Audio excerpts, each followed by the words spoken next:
Hi John, hey Jaguars. This is chapter 3 of weekend 2 in the weekends with Max and his dad.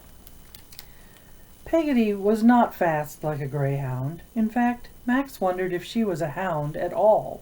She was more like a nose with legs. All she wanted to do was sniff. She sniffed at the sidewalk, she sniffed at the trees, she sniffed at a hat someone had dropped on the ground. She sniffed at garbage cans and fire hydrants and mailboxes. She sniffed as she walked through puddles, dragging her ears like flat-bottom boats. "Come on, Peggotty," said Max each time she stopped to sniff.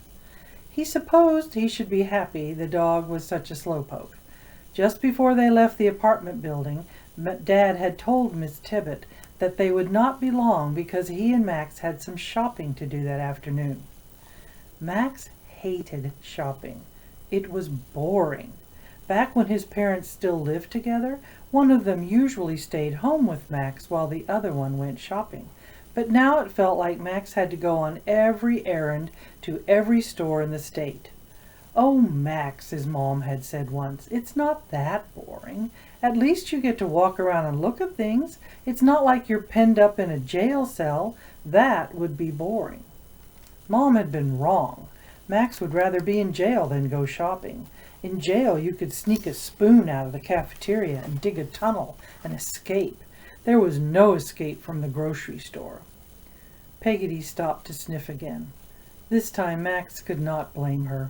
They were just outside lickety-split ice cream. Max took a big sniff too.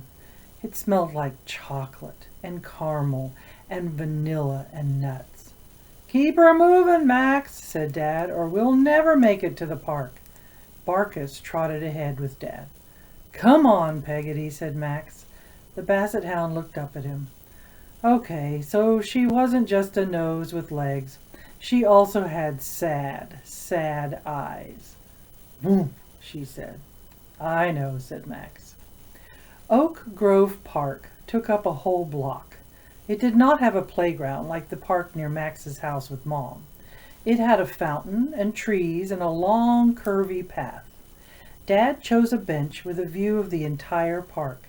He pulled a bandana from his pocket, dried off the bench seat, and sat down.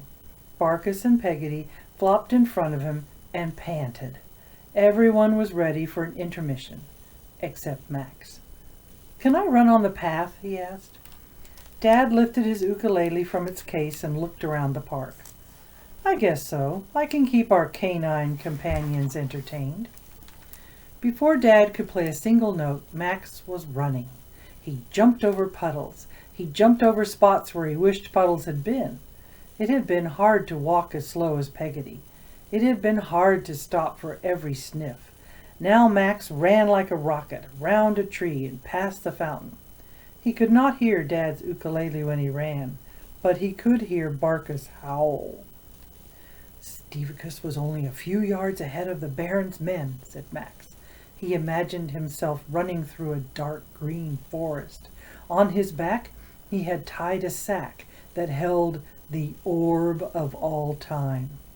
If he let it fall into the Baron's hands, the Baron would stop time for everyone but himself and his men. They would steal all the jewels and money and stuff, and the rest of the people could do nothing about it. They would be frozen in time and totally bored forever. Zing! The Baron's men were shooting arrows. Stevicus dodged them, darting left and right. He leaped high into the air, but landed on a slippery rock and fell, just as another arrow whizzed overhead. Max landed on the damp grass, somersaulted, and sprang to his feet. Stevicus patted himself on the back, but not because he was conceited or anything. He was checking for the orb of all time. It was still there. The world was safe. Max ran the entire path twice, then dropped onto the bench beside Dad. His heart thumped a happy run-around-the-park thump. Peggotty sniffed his knees where he had fallen in the grass. Her tail thunked on the dirt in time with Max's heartbeat. "I think Peggotty likes you," said Dad. "I think Barkus liked your music," said Max. "I heard him howling." Dad scratched Barkus's ear. Nothing in the world like an appreciative audience, he said. If Dad could go to the open mic night, he would have an audience, Max thought. His heart continued to thump, but it didn't feel as happy as it had before. I'm going to run one more lap, said Max. Can't, pal, said Dad. I promised Miss Tippett we wouldn't have Barkis and Peggotty out for too long. Dad stood and slung his ukulele case over his shoulder. Besides, we have some shopping to do.